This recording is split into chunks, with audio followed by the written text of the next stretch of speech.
Okay sir. Sir, bitcoin record ಹೈಕು surge ಆಗಿದೆ sir.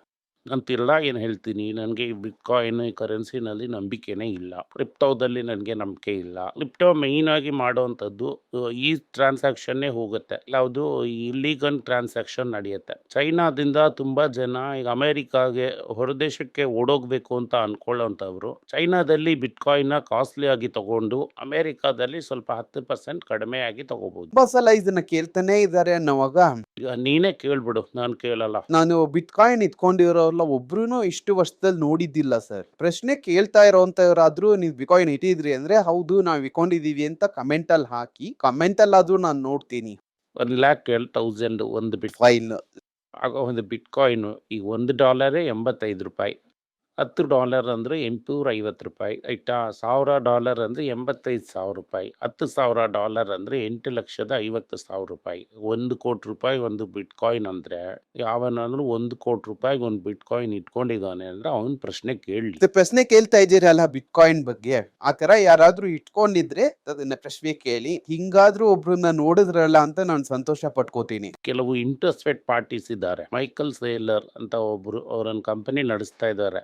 ಅವರು ಇರೋ ದುಡ್ಡನ್ನೆಲ್ಲ ಇಟ್ಕೊಂಡು ಬಿಟ್‌ಕಾಯಿನ್ ತಗೋತಾ ಇದ್ದಾರೆ. ಸೊ ಈ ಬಿಟ್‌ಕಾಯಿನ್ನ ಪುಷ್ ಮಾಡೋದಕ್ಕೆ ತುಂಬ ಜನ ಕೆಲಸ ಮಾಡ್ತಾ ಇದ್ದಾರೆ. ಟ್ರಂಪ್ ಏನು ಅರ್ಥ ಮಾಡ್ಕೊಂಡ್ರು ಅಂತಂದರೆ ಇದ್ರ ಮೂಲಕ ಗ್ರೇ ಏರಿಯಾದಲ್ಲಿ ಇರೋಂಥ ದುಡ್ಡನ್ನೆಲ್ಲ ತಗೊಂಡ್ಬಿಡ್ಬೋದು ಅಂತ. ಪ್ರವರ್ ಬಂದ ಕೂಡಲೇ ಮೆಲಿಂಡಾ ಹೆಸರಲ್ಲಿ ಒಂದು ಕಾಯಿನ್, ಅವ್ರ ಹೆಸರಲ್ಲಿ ಒಂದು ಕಾಯಿನ್ ಹಾಕಿದ್ದಾರೆ. ಅವ್ರನ್ನ ನೋಡಬೇಕು ಅಂತಂದರೆ ನೀವು ಟ್ರಂಪ್ ಕಾಯಿನ್ ತಗೊಂಡ್ಮೇಲೆ ಒಳಗಡೆ ಬರೋಕ್ಕಾಗುತ್ತೆ. ಪಾಕಿಸ್ತಾನ ಟ್ರಂಪ್ ಕಾಯಿನಲ್ಲಿ $1 million ಡೊನೇಷನ್ ಕೊಟ್ಟೇ ಮಾತಾಡ್ತಾ ಇದ್ದಾನೆ. ಸೊ ಡೊನೇಷನ್ ಕೊಟ್ಟಿದ್ದಾನೆ ಟ್ರಂಪ್ ಕಾಯಿನ್ ಮೂಲಕ. ಸೊ ಟ್ರಂಪ್ ಕಾಯಿನ್ಗೆ ನೀವು ಕೊಟ್ರಿ ಅಂತಂದರೆ ಟ್ರಂಪ್ ಹ್ಯಾಪಿಯರ್ ನೋಡ್ತಾರೆ. ಈಗ ದೇವ್ರ ಹತ್ರಿಂದ ಒಂದು ಫ್ಲೈಟ್ ತಗೊಂಡಿದ್ದಾರೆ.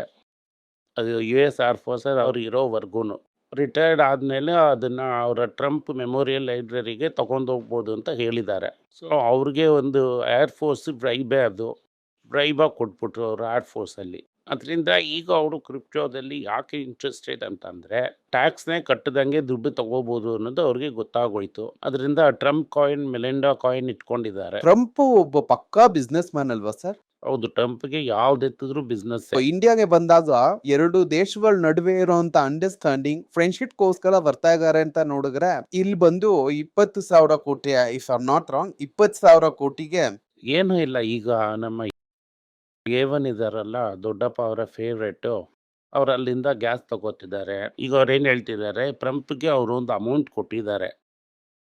ಮೈಕೆ ಕೊಟ್ಬಿಟ್ಟು ಏನು ಹೇಳ್ತಾರೆ ಅಂತಂದರೆ ಟ್ರಂಪ್ ಹೆಸರನ್ನ ಯೂಸ್ ಮಾಡಿ ಬ್ರ್ಯಾಂಡ್ ಮಾಡಿ ಮಾರ್ತೀನಿ ಅಂತ. ಯಾವ ನನಗೆ ಟ್ರಂಪ್ ಗೊತ್ತು? ಟ್ರಂಪ್ ಟವರ್ಸ್ ಇಲ್ಲೆಲ್ಲಿ ಮಾರುತ್ತೆ? ಇದಾದ್ಮೇಲೆ ಅದಕ್ಕೆ ಬರ್ತಿದ್ದೆ ಸರ್. ಒಂದು 6-7 ವರ್ಷಕ್ಕೆ ಮುಂಚೆ ಒಂದು ನ್ಯೂಸ್ ನೋಡಿದ್ದು ನೋಯ್ಡಾದಲ್ಲಿ ಅಂತ ಅನ್ಕೋತೀನಿ. ಟ್ರಂಪ್ ಟವರ್ಸ್ ಅಲ್ಲಿ ಅಪಾರ್ಟ್ಮೆಂಟ್ ತಗೊಂಡ್ರೆ ಟ್ರಂಪ್ ಜೊತೆ ಡಿನ್ನರ್. ಆದ್ರೆ ಅಪಾರ್ಟ್ಮೆಂಟ್ ಪ್ರೈಸ್ ಬಂದು ಸಮ್ 10-15 crores. ಅದನ್ನೇ ನಾನು ಹೇಳ್ದೆ. ಈಗ ಟ್ರಂಪ್ ಹೆಸರನ್ನ ಯೂಸ್ ಮಾಡೋದಕ್ಕೆ A1 ರೈಟ್ಸ್ನ ತಗೊಂಡಿದ್ದಾರೆ. ಯೂಸ್ ಮಾಡ್ತಾರಾ ಯೂಸ್ ಮಾಡಲ್ವಾ ಅನ್ನೋದು ಗೊತ್ತಿಲ್ಲ. ಅದೊಂದು legitimate form of giving money to the president. Trump ಇನ್ನ ಕಾಪಿರೈಟ್ಸ್ ಹಾಕಿಲ್ಲ ಸರ್ ಅವ್ರ ಹೆಸರಿಗೆ, ಮಾತ್ರ ಮಾಡಿಲ್ಲ. ಅದು ಬಿಟ್ರೆ ಅವರು ಪಕ್ಕಾ ಬಿಸ್ನೆಸ್ ಮ್ಯಾನ್. ಹೋಪ್ ಆಗಿ ಡ್ರೆಸ್ ಮಾಡಿ ಕೂಡ ಫೋಟೋ ಹಾಕ್ಬಿಟ್ರು. ಯಾರೇ A1 ಏನು ಮಾಡ್ಬಿಟ್ಟ, ಈ ದೊಡ್ಡಪ್ಪನಿಗೆ ದೊಡ್ಡಪ್ಪ ನಾನು ಅಂತ ಹೇಳಿ ದೊಡ್ಡಪ್ಪನ ನಾನು ನೋಡಿ ಕೈ ಕುಲ್ಕಿ ಅವನು ಯಾವುದೆಲ್ಲ ತೋರಿಸ್ತಾನೋ ಅದಕ್ಕೆಲ್ಲ ಸೈನ್ ಹಾಕಿ ಅಮೇರಿಕಾದಲ್ಲಿ ಏನಾದರೂ ಫೇವರಬಲ್ ಆಗಿ ಸಿಗುತ್ತಾ ಅಂತ ನೋಡ್ತಾ ಇದ್ದಾರೆ. Right sir, right sir. Tesla ಇಂಡಿಯಾಗೆ ಬರ್ತಾ ಇದ್ದಾರೆ ಸರ್. ಬಂದ್ಬಿಟ್ರು ಜುಲೈ 15ನೇ ತಾರೀಕು ಶೋರೂಮ್ ನ ಓಪನ್ ಮಾಡಿದ್ದಾರೆ. ಇನ್ನೊಂದ್ ಕಡೆ ನೋಡಿದ್ರೆ EV ಸೇಲ್ಸ್ ಏನು ದೊಡ್ಡಾಗಿಲ್ಲ. Combustion engine, internal combustion engine ಇವತ್ತು ಅಧಿಕವಾಗಿ ಸೇಲ್ಸ್ ಆಗ್ತಾ ಇದೆ. But Tesla as a stock ಅಂದ್ರೆ ಯಾಕೆಂದ್ರೆ ಅವರು ಕಾರ್ಬನ್ ಟ್ರೇಡಿಂಗ್ ಇಲ್ಲದೆ ಏನು ದೊಡ್ಡದಾಗಿ ಮಾಡೋದಕ್ಕಾಗಲ್ಲ. ಬಟ್ ಇಲ್ಲಿ ಒಂದು 10 ಜನ, 15 ಜನ, 100 ಜನ, 200 ಜನ ಇದನ್ನ ತಗೋತಾರೆ. ಈಗ ನೋಡಿದ್ರಿ ಅಂತಂದ್ರೆ high end car sales maximum ಹೋದ ಕ್ವಾರ್ಟರ್ ಅಲ್ಲಿ, ಜೂನ್ ಕ್ವಾರ್ಟರ್ ಮುಗೀತು. Benz top end sales, total Benz sales and top end sales record ಆಗಿ ಮಾಡಿದ್ದಾರೆ. ಇಂಡಿಯಾದಲ್ಲಿ ಕೆ-ಶೇಪ್ ರಿಕವರಿ ಜಾಸ್ತಿ. ಶ್ರೀಮಂತ ಇನ್ನೂ ದೊಡ್ಡ ಶ್ರೀಮಂತ ಆಗ್ತಿದ್ದಾನೆ, ಬಡವ ಇನ್ನೂ ಕಡು ಬಡವ ಆಗ್ತಿದ್ದಾನೆ. ಸೊ ಈ ಶ್ರೀಮಂತ ಯಾವನಾದ್ರೂ 1-2 ಅಂತ ತಗೊಳ್ಳಲ್ವಾ ಅನ್ನೋಂಥ ನಂಬಿಕೆನಲ್ಲೇ ಇವರಿದ್ದಾರೆ. Okay sir. ಸರ್ ಇನ್ನೊಬ್ಬ ವ್ಯೂವರು ಪ್ರಶ್ನೆ ಸರ್. ನಾನೊಬ್ಬ ಬಿಗಿನರ್. ಸ್ಟಾರ್ಟಿಂಗ್ ಅಲ್ಲೇ ಮ್ಯೂಚುವಲ್ ಫಂಡ್ ಅಲ್ಲಿ ಇನ್ವೆಸ್ಟ್ ಮಾಡ್ಲಾ? ಟಿಟಿಎಫ್ ಅಲ್ಲಿ ಇನ್ವೆಸ್ಟ್ ಮಾಡ್ಲಾ? ETF ನಿಫ್ಟಿ 15 ಅಲ್ಲಿ ಇನ್ವೆಸ್ಟ್ ಮಾಡಿ. ಟಿಸಿಎಸ್ ಈ ಸಲಾನು ಹೈಕ್ ಆಗಲ್ಲ, ಏನು ದೊಡ್ಡದಾಗಿರಲ್ಲ, ಇನ್ನು ಡಿಸೈಡ್ ಮಾಡಿಲ್ಲ ಅನ್ನೋ ತರ ಎಲ್ಲ ಹೇಳಿದ್ದಾರೆ ಸರ್. ಸೊ ಅದ್ರ ಬಗ್ಗೆ ಶಾರ್ಟ್ ಆಗಿ ನಿಮ್ಮ ಕಮೆಂಟ್. ಟಿಸಿಎಸ್ ಆಸ್ ಶೇರ್ ಆಗಿ ನೀವು ಹೇಳಿದ್ರಿ ಅಂತಂದ್ರೆ ನೆಕ್ಸ್ಟ್ ರ್ಯಾಪಿಡ್ ಫೈರ್ ಗೆ ಹೋಗ್ಬಿಡೋಣ ಸರ್. TCS ನಾನು ಹೇಳಿದ ಥರ ನಿಮ್ಮ ಹತ್ರ ಹೇಳಿದ ಥರ future for IT is very peak. ಈಸಿಯಾಗಿ IT ನಲ್ಲಿ ಕೆಲಸ ಸಿಗುತ್ತೆ ಅಂತ ಅನ್ಕೊಂಡ್ರು ಅಂತಂದ್ರೆ ಅದು ತುಂಬಾ ಕಷ್ಟ. IT ನಲ್ಲಿ ಕೆಲಸ ಸಿಗೋದು next impossible. Okay sir, done to rapid fire question sir. ಕೇಳಿ. ರ್ಯಾಪಿಡ್ ಫೈರ್ ಕ್ವಶನ್ಸ್ ನಿಮ್ ಹತ್ರ ಕೇಳೋದಕ್ಕೆ ಮುಂಚೆ ಅವ್ರ ಹತ್ರ ಒಂದು ರೆಕ್ಟ್ ಆಫ್ ಕ್ವಶನ್ಸ್ ರ್ಯಾಪಿಡ್ ಫೈರ್ ಗೆ ಅಂತ ತೆಗ್ಬಿಟ್ಟಿದೀನಿ. ಸೆಕ್ಟಾರ್ ವೈಸ್ ಅಲ್ಲಿ ತಗೊಂಡಿದ್ದೀನಿ. ಯಾವ ಸೆಕ್ಟಾರ್ಸ್ ಅಲ್ಲಿ ಕೇಳ್ಬೋದು ಅಂತ ನೀವು ಕಮೆಂಟ್ಸ್ ಅಲ್ಲಿ ಹಾಕಿದ್ರಿ ಅಂತಂದ್ರೆ ಅಧಿಕವಾಗಿ ಯಾವ ಸೆಕ್ಟಾರ್ ಬರುತ್ತೋ ಮುಂದೆ ಬರುವಂತ ವಾರಗಳಲ್ಲಿ ಅದರಲ್ಲಿ ಒಂದು ಟಾಪ್ 10 ಸ್ಟಾಕ್ಸ್ ಮೇಲೆ ತಗೊಂಡು ಅದನ್ನ ಆನಂದ್ ಸರ್ ಹತ್ರ ಕೇಳಿ ಉತ್ತರನ ತಿಳ್ಕೊಳ್ಳೋಣ. ಇವತ್ತು ನಾವು ನೋಡುವಂತದ್ದು logistic and transportation Container Corporation of India, ಅದರ್ಲೆಂಡ್ ಕಂಪನಿ ಬೇಡ. Blue Dart Express. ಒಳ್ಳೆ ಕಂಪನಿ, ಆದರೆ ನನಗಿವಾಗ ವ್ಯಾಲ್ಯೂಯೇಷನ್ ಗೊತ್ತಿಲ್ಲ. ಏನು ನೋಡಬೇಕು? ವ್ಯಾಲ್ಯೂಯೇಷನ್ ನೋಡಬೇಕು, ಸಾಲ ನೋಡಬೇಕು. ವ್ಯಾಲ್ಯೂಯೇಷನ್ ಅಂಡ್ ಸಾಲ ನೋಡಿದ್ರಿ ಅಂದರೆ ಗೊತ್ತಾಗ್ಬಿಡತ್ತೆ. ಓಕೆ ಸರ್, ವ್ಯಾಲ್ಯೂಯೇಷನ್ ನೋಡುವಾಗ P/62. ಪಕ್ಕದಲ್ಲಿ ಹೋಗ್ಬಿಡಿ. ಆಲ್ಕಾರ್ಗೋ ಲಾಜಿಸ್ಟಿಕ್ಸ್, ನಂಗೆ ಗೊತ್ತಿಲ್ಲ. Mahindra logistics, transport corporation India ನಿಮ್ಗೆ ಬೇಡ ಅಂತೀರಾ? ಟ್ರಾನ್ಸ್ಪೋರ್ಟ್ ಕಾರ್ಪೊರೇಷನ್ ಆಚರಣೆ ಇದೆ ತುಂಬ ದಿನದಿಂದ.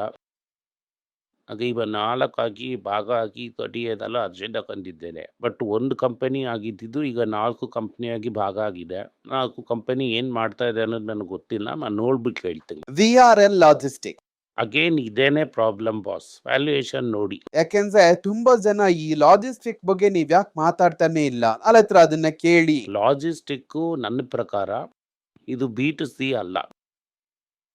ನಾವು ಯಾಕೆ ಮಾತಾಡೋದಿಲ್ಲ ಅಂತಂದರೆ B2D. ನೀವು ಬಿಸ್ನೆಸ್ಗೆ ಪ್ರೊವೈಡ್ ಮಾಡ್ತೀರಾ ಅಂತಂದರೆ ಸ್ಪೀಕ್ ಮಾಡಿ ಹಿಂದಿ ಎಲ್ಲ ತೆಗೆದು ನಿಮಗೆ ಹಣ್ಣನ್ನೇ ಕೊಡ್ತಾರೆ. VRL logistics P30 sir. So B2B ಅಂದರೆ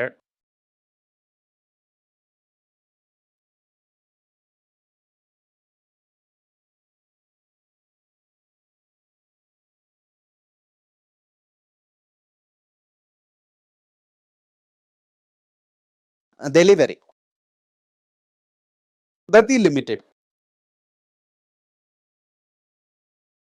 ಓಕೆ ಸರ್, ಸ್ನೋಮಿನ್ ಲಾಜಿಸ್ಟಿಕ್ಸ್ ಅದು IPO ಹಾಕಿದ್ರಲ್ಲೇ ಅದೇ ಪ್ರೈಸ್ ಅಲ್ಲೇ ಸುತ್ತಾಡ್ತಾ ಇದೆ.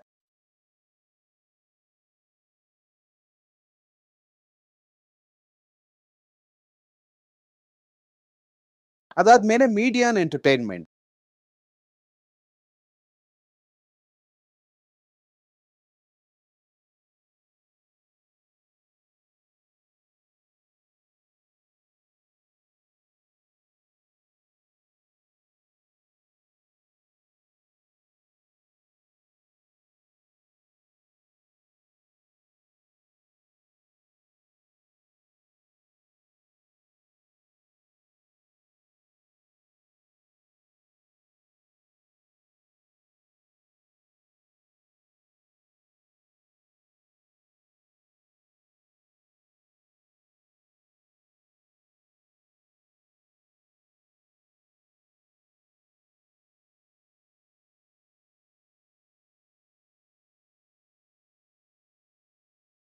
Okay sir.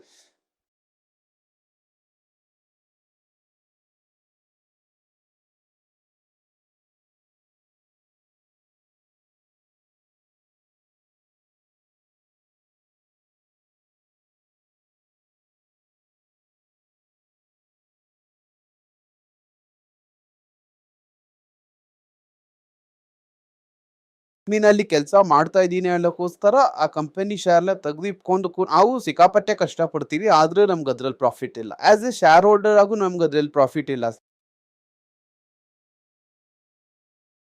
Okay sir, so levers ಕೇಳಿರುವಂತ ಪ್ರಶ್ನೆಗಳು ಮೀಡಿಯಾ ಬಗ್ಗೆ ನಾನು ನಿಮ್ಮ ಹತ್ರ ಕೇಳ್ಬಿಡ್ತೀನಿ ಸರ್. ನೀವು ನಿಮ್ಮ ಒಪಿನಿಯನ್ ಶಾರ್ಟ್ ಆಗಿ ಹೇಳ್ಬಿಟ್ಟಂತ ಹೋಗ್ಬಿಡೋಣ. ಮೀಡಿಯಾ ಎಂಟರ್ಟೈನ್ಮೆಂಟ್ ಅಲ್ಲಿ ಜಿ ಎಂಟರ್ಟೈನ್ಮೆಂಟ್ ಎಂಟರ್ಪ್ರೈಸಸ್ ಕೂಡ ಶೇರ್ ಹೋಲ್ಡರ್ ಇದು ಕೇಳಿದ್ದಾರೆ.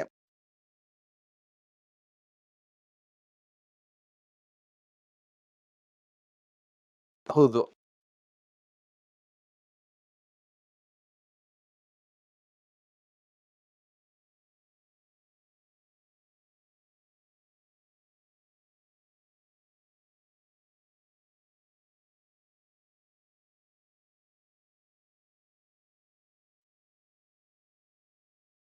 Right sir. Sun TV network, ತುಂಬಾ ಕಾಸ್ಟ್ಲಿ ಅಂಡ್ ಪೊಲಿಟಿಕಲ್ ಬೇಡ.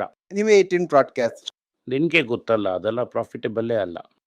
ಏನೋ ತೆಗ್ದಿಟ್ಕೊಂಡು ಪ್ರಾಫಿಟ್ ಮಾಡಕ್ ಆಗ್ದೇನೆ ಹೋಗೋದು. We are INOX. ಅವಾಯ್ಡ್, ಯಾಕಂದ್ರೆ ಸಿನಿಮಾ ಥಿಯೇಟರ್ಗೆ ಯಾರು ಹೋಗಿ ನೋಡೋ ಥರ ನನಗೆ ಅನ್ನಿಸ್ತಾ ಇಲ್ಲ. ಸರಿಗಮ ಇಂಡಿಯಾ. ಅದು ಮ್ಯೂಸಿಕ್ ರೈಟ್ಸು, ಲಾರ್ಜೆಸ್ಟ್ ಮ್ಯೂಸಿಕ್ ರೈಟ್ಸ್ನ ಯಾವನ ದುಡ್ಡು ಕೊಟ್ಟು ನೋಡಲ್ಲ ಅಂತ ಅನ್ನೋದು ಅಲ್ಲಿಗೆ ಚಿಂತೆ. ಬಟ್ ದೊಡ್ಡ ಕಂಪನಿಗಳು, ಫಾರ್ ಎಕ್ಸಾಂಪಲ್ ಇನ್ಸ್ಟಾಗ್ರಾಮ್ ತರ ಕಂಪನಿಗಳೆಲ್ಲ ವರ್ಷಕ್ಕೆ 15 ಕೋಟಿ 20 ಕೋಟಿ ಕಾಪಿರೈಟ್ಸ್ ಪೇ ಮಾಡ್ತಾ ಇದ್ದಾರೆ ಒಂದು ವರ್ಷಕ್ಕೆ. ನಾನೇನು ಹೇಳ್ತೀನಿ, ಇದನ್ನ ಒಪ್ಕೋತೀನಿ, ನಾನೇನು ಹೇಳ್ತೀನಿ ಅಂದರೆ ಪ್ರಾಫಿಟಬಲ್ ಆಗಿರುತ್ತಾ ಲಾಂಗ್ ಟರ್ಮಲ್ಲಿ ಅನ್ನೋದು ಗೊತ್ತಿಲ್ಲ. ಮ್ಯೂಸಿಕ್ ಟೇಸ್ಟೇ ಹೊಟ್ಟಾಯ್ತು. ಈಗ ಸಿನಿಮಾದಲ್ಲೆಲ್ಲ ಮುಂಚೆ ನಿಮ್ಮ ಲಿಪ್ಪಿಂದ ನೀವು ಹಾಡಿ ನೀವು ಕೇಳಿರ್ತೀರ. ರಜನಿ ಒಂದು ಹಾಡು ಹೇಳ್ತಾರೆ, ಕಮಲ್ ಒಂದು ಹಾಡು ಹೇಳ್ತಾರೆ. ಈಗ ಮೋರ್ ಮ್ಯೂಸಿಕ್ಕು ಬ್ಯಾಕ್ಗ್ರೌಂಡ್ ಮ್ಯೂಸಿಕ್ ಆಗೋಯ್ತು. ಈ ಲಿಪ್ ಸಿಂಕ್ನ ಇಟ್ಕೊಂಡು ಹಾಡೋದೆಲ್ಲ ಈಗ ತುಂಬ ಕಮ್ಮಿ ಆಗೋಯ್ತು. ಸೊ ಟೆಕ್ನಾಲಜಿನಲ್ಲಿ ಏನು ಹೇಳ್ತಾರೆ ಅಂತಂದರೆ, ಟೈಮ್ ಕಟ್ ಮಾಡ್ತಾ ಮ್ಯೂಸಿಕ್ನ ಕಟ್ ಮಾಡ್ತೀವಿ ಅಂತಾರೆ. ಆಯ್ತಾ, ಅದಾದ್ಮೇಲೆ ಡಿಶ್ ಟಿವಿ. ಅದೆಲ್ಲ ಸಿಕ್ ಕಂಪನಿಯಪ್ಪ. ಅದೇ ನಾನು ಹೇಳಿದ್ನಲ್ಲ, ಗೂಗಲ್ ಅವ್ರನ್ನ ಖಾಲಿ ಮಾಡಿಬಿಡ್ತು ಕಂಪ್ಲೀಟ್ ಆಗಿ. ಓಕೆ ಸರ್, ಇವತ್ತು ಈ 2 ಸೆಕ್ಟಾರ್ ನೋಡಿದ್ವಿ, logistic and transportation and media and entertainment. ಮುಂದಿನ ವಾರ ಏನ್ ಸೆಕ್ಟಾರ್ ಬಗ್ಗೆ ಕೇಳೋಣ ಅನ್ನೋದನ್ನ ನೀವು ಕಮೆಂಟ್ ಅಲ್ಲಿ ಹಾಕಿ. ಆಲ್ರೆಡಿ ಇದಕ್ಕೆ ಮುಂಚೆ ಬಂದಂತ ವಿಡಿಯೋಸ್ ಎಲ್ಲ ನೋಡಿದ್ರೆ ಒಂದು 10 ಸೆಕ್ಟಾರ್ ಹೇಳಾಗಿದೆ. ಏನ್ ಸೆಕ್ಟಾರ್ ನ ಬಗ್ಗೆ ಮಾತಾಡ್ಬೋದು ಅನ್ನೋದನ್ನ ಸಜೆಸ್ಟ್ ಮಾಡಿ. ಅಲ್ಲಿ ಟಾಪ್ 10 ಕಂಪನೀಸ್ ನ ತಗೊಂಡು ಆನಂದ್ ಸರ್ ಹತ್ರ ಕೇಳಿ. ಸೊ ಇವತ್ತು ಈ episode is that. Thank you sir. ಧನ್ಯವಾದಗಳು. ಈ ವಿಡಿಯೋ ನಿಮಗೆ ಇಷ್ಟ ಆಗಿದ್ರೆ ವಿಡಿಯೋನ ಲೈಕ್ ಮಾಡಿ, ನಮ್ಮ ಚಾನಲ್ನ ಸಬ್ಸ್ಕ್ರೈಬ್ ಮಾಡಿ, ನೋಟಿಫಿಕೇಶನ್ ತಪ್ಪಿ. ಹಾಗೆ ಈ ವಿಡಿಯೋನ ಸಾಧ್ಯ ಆದರೆ ನಿಮ್ಮ ಫ್ಯಾಮಿಲಿ ಫ್ರೆಂಡ್ಸ್ ಜೊತೆ ಶೇರ್ ಮಾಡಿ, ಅವ್ರಿಗೂ ನೋಡೋದಕ್ಕೆ ಹೇಳಿ. ಧನ್ಯವಾದಗಳು.